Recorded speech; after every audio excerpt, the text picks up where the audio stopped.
On December 9th, 2001, Kathleen Peterson was found dead at the bottom of a staircase in her palatial home. Authorities quickly focused their attention on her husband, Michael Peterson. The case continues to make headlines 18 years later, thanks to the Netflix docuseries The Staircase. Shocking allegations that include a male escort and another suspicious death. And some wild theories, including that an owl may have somehow led to Kathleen's tragic end. We're going to talk more about that infamous owl story. But first, Michael Peterson is here to respond to those claims and tell his side of the story. Take a look at how we got here today. 911, where's your emergency? 1810 Cedar Street, please. Michael Peterson places a frantic 911 call. Is she conscious? No, she's not conscious. His wife, Kathleen, lies in a pool of blood at the foot of their staircase, dead. Michael Peterson is indicted for first-degree murder. The autopsy reports the cause of death as blunt force trauma of the head, inconsistent with a fall downstairs. The trial begins. Michael pleads not guilty. The defense asserts that Kathleen died from an accidental fall. There was no weapon and no motive. Prosecutors claim Kathleen was beaten to death by Michael. The alleged motives, money, and malice. They claim the couple argued after Kathleen discovered Michael's secret bisexual life. In the midst of financial struggles, Michael stood to collect $1.4 million in life insurance. Then, the trial takes a surprising turn. The death of Michael's friend, Elizabeth Radliff, in Germany is re-examined. In 1985, she was found dead at the foot of her staircase. Michael was the last person to see her alive. Her body is exhumed, an autopsy performed. Ratliff's death is found to be the result of a homicidal assault, not a brain hemorrhage as first determined. Michael Peterson is found guilty of the murder of Kathleen Peterson and is sentenced to life in prison without parole. After 8 years in prison, Michael's conviction is thrown out due to alleged misconduct by a former state crime lab blood analyst. He is granted a new trial. But before the trial begins, Michael submits an Alford plea, a way to plead guilty without having to admit to the crime. In essence, maintaining his innocence. He is given a reduced charge of manslaughter, sentenced to time served, and set free. Michael Peterson joins us now. Now, throughout his time in prison, he continued to claim he was innocent in the death of his wife, Kathleen. Yet you took the Alford plea, which forces you to plead guilty. Why did you decide to do that? Several things. One of my sons said to me, Dad, the people that believe you're innocent will always believe you're innocent. The people that think you're guilty, they'll never change their mind. So what's the point of fighting on? And my other son said, Dad, you're playing at a crooked table. You're not going to win. So give it up. You're 73 years old. Take the plea. Let's end it. So I did. I took the plea, hated it, but I do think it was the best thing. So let's go through some of the allegations that were made at trial. The first was that there were communications between you and a male escort. There was gay pornography on your computer. The prosecution alleged that you had argued with Kathleen over this when she discovered that you had an interest in men. Right. And you came out as bisexual since then. Correct. I should just take you back. Were you sexually attracted to males at the time? Yes. Yes. And since I was a little boy. Did Kathleen know that you were attracted to men? No, we never discussed it. Why didn't you discuss something that you felt for decades? Well, because when I found out this attraction, I was 11 years old. I was living on an army base. My father's a military officer. And remember the time, we're talking in 1953, let's say. It was a totally different climate, and certainly in my generation, it was not acceptable. So I kept it hidden. Second big theory had to do with a barred owl. The concept is that the barred owl would have attacked her, disoriented her, she would have entered the home. Ultimately, she fell and hit her head on the staircase.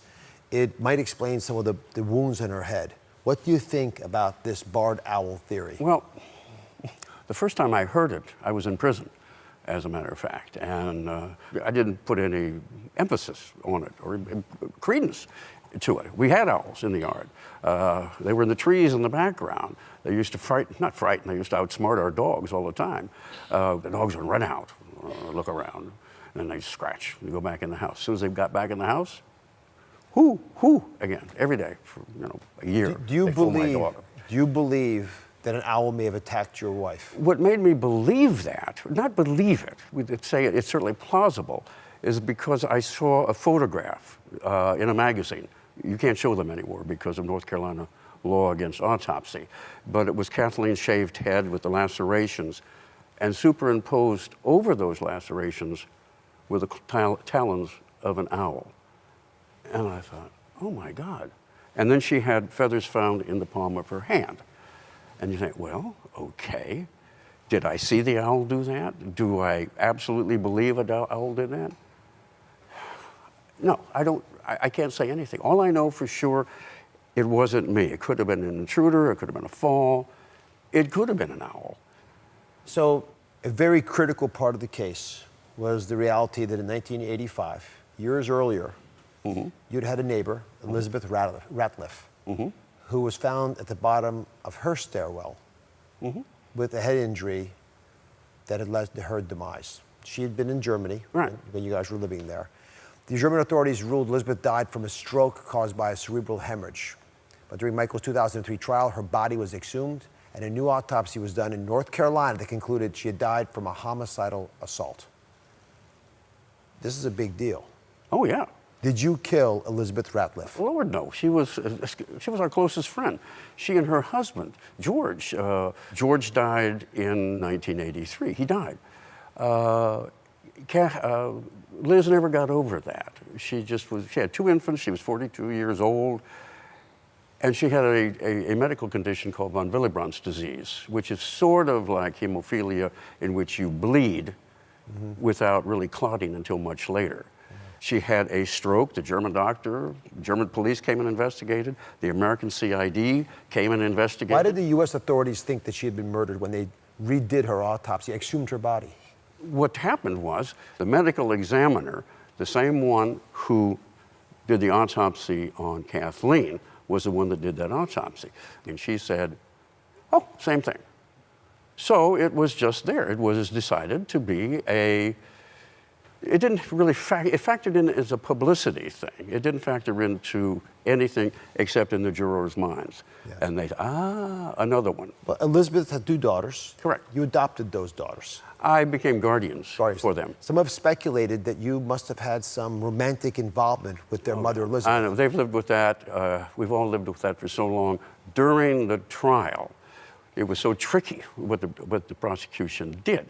They took an envelope that my daughter Margaret had licked, and they compared her DNA against my DNA.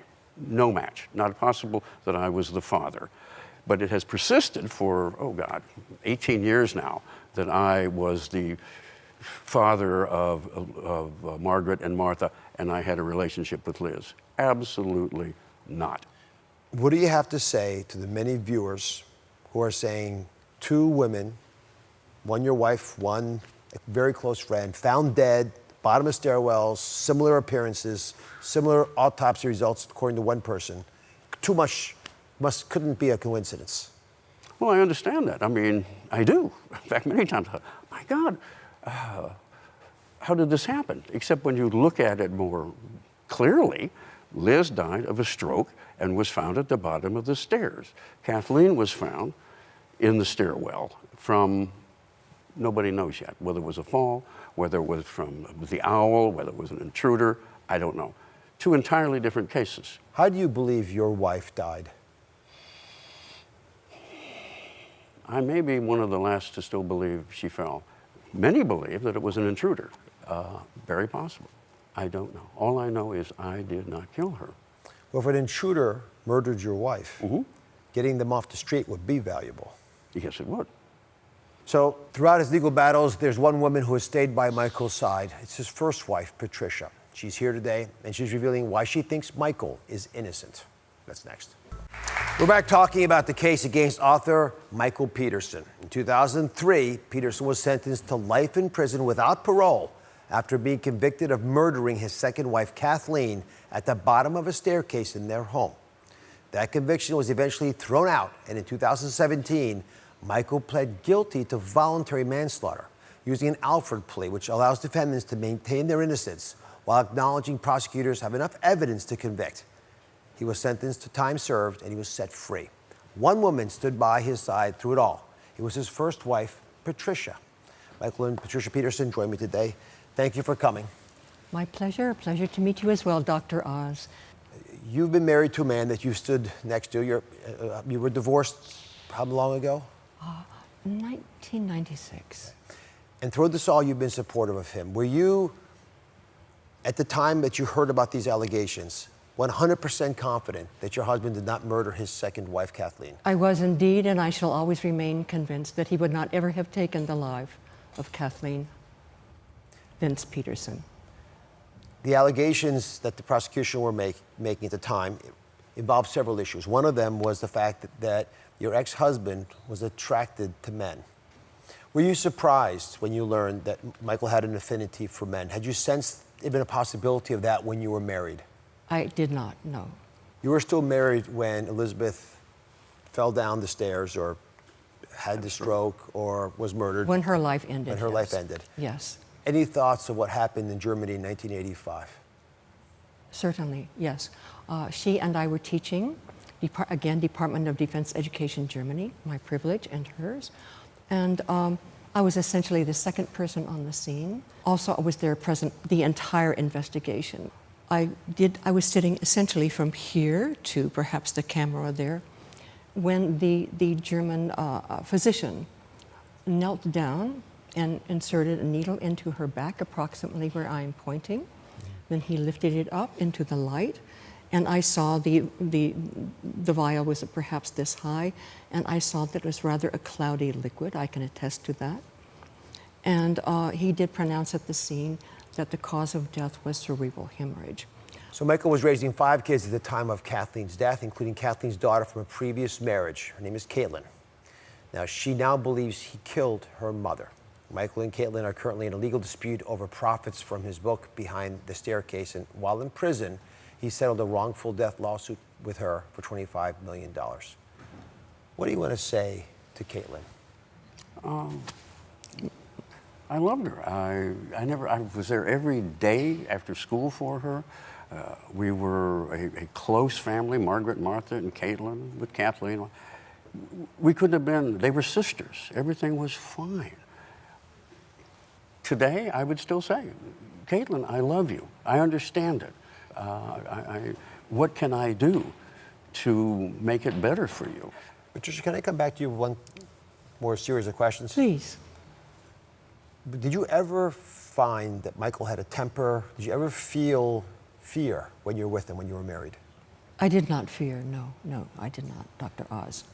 Did he ever have behaviors that you thought could in any way, whether from past military experience, from frustration over sexual orientation, or any other factor of his life, could have raised him to a level of rage?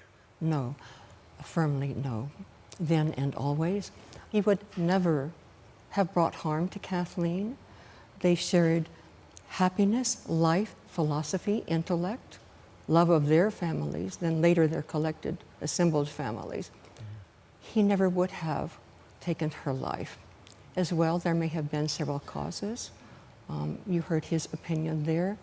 There may have been the presence of an owl. We saw the lacerations. And there may have been an intruder. A mystery remains, but without question, Michael did not, nor would he ever have taken her life. For me, in closing, one of the most poignant messages of his sorrow over the tragedy of Kathleen's death was in the recorded 911 call. That was sincere, it was genuine. It conveyed in his heart, in his mind, for the length of his life, the depth and breadth of that tragedy for him that he will always bear, and that we will always carry in our hearts for the death of Kathleen, again, the loss of the mother. and for the daughter, Caitlin. Thank you for being here, Michael, as well. We'll be right back. We're back talking about the death of Kathleen Peterson, who was found at the bottom of a staircase in her North Carolina mansion. Now, Oz team forensic criminologist Dr. Laura Petler is here to help explain what might have happened the night of December 9th, 2001. Now, Kathleen's husband, Michael, was originally sentenced to life without parole for her murder. That conviction was thrown out because of the state's bloodstain, and analyst was Dwayne Deaver, who was found to have committed perjury and gave misleading testimony. So what did the prosecution argue had happened? I know you brought a little model here for us. So, Dr. Oz, besides the fact that Dwayne Deaver's testimony was terrible, the facts that the prosecution presented made sense. The first thing investigators found when they came in the house that night was that Kathleen Peterson was dead at the bottom of her stairs. She had blood on the bottom of her feet that was dry. Very interesting. Meaning what? That she had stepped in blood? Stepped in blood after she began bleeding and then is now down again. So it's very important to recognize that. Secondly, once we look into the stairwell, the second thing that the investigators would have seen is all of this blood spatter at the bottom of the staircase. And this isn't just one instance of blood. This is overlapping patterns of blood stains here from repeated a bloodletting event that was repeated over and over again, over and over and over again onto the wall. The third thing they noticed was that she had 7 blunt force trauma lacerations to the back of the head, and it didn't make sense with falling down the stairs. All right, so walk me through both sides of what they would have done. So if she had fallen down the stairs, the idea was that she had somehow been walking down here. She had alcohol and Valium in her system. Correct. Right? She's walking down, she slips, she bangs her head. Falls right? down, begins to bleed. Gets up, stands steps back in the up, blood, slips steps again. in the blood, and goes back down. Okay. And so that's what the defense argued. The prosecution argued that she was bludgeoned to death at the bottom of the stairs. And that's why there were multiple patterns of blood down here. Correct, because when someone is hit in the back of the head once, it creates the injury. The second time they're hit in the back of the head, in the same location, the blood spatters all over the wall. The third time, it's going to happen again and again and again. So the sequence of events is multiple blows onto the wall. Now, Michael's defense offered an interesting theory, having looked at a lot of blunt trauma to the head cases. They did. One of the most interesting things about Kathleen Peterson was that she did not have any skull fractures in any of the locations where she had lacerations. They pulled 10 years of blunt force trauma beating deaths in North Carolina. Not one single one of them was like her case. Every single one had skull fractures except Kathleen. So what did the defense argue had happened?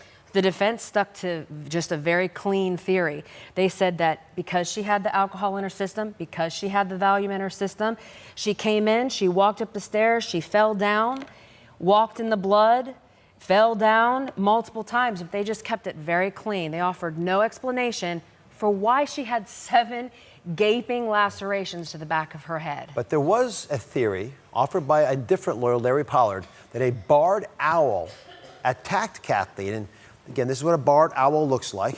And they look peaceful like this, but notice their talons. Yes. You all see those? I mean, they're sharp. And this is not a big barred owl, right? So this is a live barred owl. We wanted to actually show you what it looked like. You have a barred owl. I do. Her name is Isadora, and she was born on my farm, fell out of her tree, broke her wing, came back after she got better. And I always noticed something about her. She has feathers on the bottom of her talons. Oh, yes. And it was interesting because there were feathers found with Kathleen. They were not analyzed by the state lab. The crime lab doesn't have the ability to do that. But look at those feathers on the bottom of this beautiful owl's talons. So what's your take on this theory? Could a bird have gotten enraged, attacked Kathleen's head, chased her, keep attacking it? I mean, that would make sense why you'd have multiple bludgeon-like moves, but none of them penetrated the skull, which would also make sense. No, and it's highly unlikely. But because of the feathers and the fact that the feathers have never been analyzed, it can't be ruled out. I have a picture here of the autopsy image from the back of Kathleen's head. So if you're a criminologist, make sense of this for us. Okay, so the fact that we have multiple lacerations here is more like this. Because it's in this shape, it is consistent with the shape of a talon, for sure. That's what a talon looks like of a barred owl. But these are deep, Dr. Oz, and you know how vascular the head is. When the head splits open like that, it bleeds everywhere. So but it's deep, but an owl doing it wouldn't fracture your skull. And as you pointed out, if it was done with an ice pick. A very light instrument that's not going to cause skull fractures. And what about the fact that there were small feathers? As you point out, there are little feathers on the talon. All these little feathers, they were micro feathers. They were not visible to the naked eye.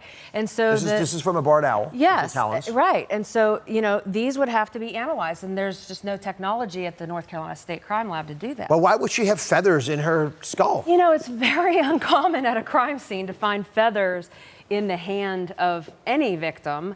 But it could be just from something so simple as a bed pillow or an upholstered chair. A down pillow. Yes. I mean, it's so simple, but uncommon. Dr. Laura Pettler, thank you very much for your advice. For an even deeper dive into the owl theory, head to droz.com/crimehunters. I want to emphasize Michael Peterson denies any involvement in the deaths of Kathleen Peterson or his friend Elizabeth Ratliff. Thank you for watching. Don't forget to subscribe and turn on notifications so you never miss out on new videos to live the good life.